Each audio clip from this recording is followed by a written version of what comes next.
Nagdagsa ang mga Romano Katoliko sa nagkadayang simbahan kirano magpabadlis sanglit Ash Wednesday karon ang sinugdanan sa Kwaresma. Ani ang report ni Sheila Vergara Rubio.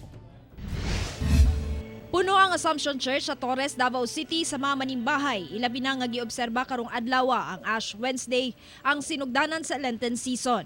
Sanglit may pagula og circular letter ang CBCP nga giyas mga simbahan sa paglusad og aktibidad nga makalikay sa posibleng pagkuyanap sa COVID-19.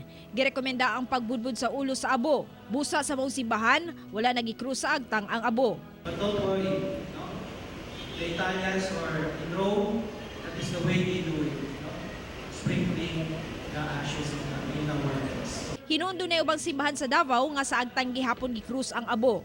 Samtang sa Zamboanga City, luyo sa abiso sa CBCP, nagpabilin ang tradisyonal nga pagbadlis sa agtang atol sa mga misa sa simbahan.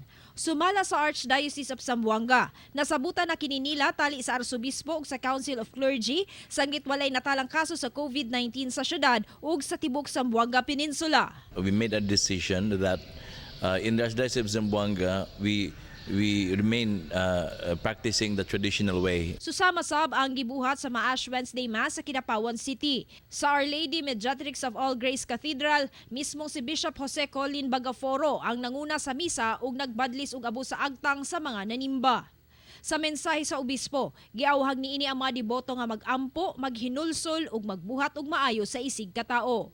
Hinuon daan na nga gisulti sa CBCP nga rekomendasyon lamang kini o gawas no na masimbahan kung unsa ang ilang paagi sa pagbutang sa abo.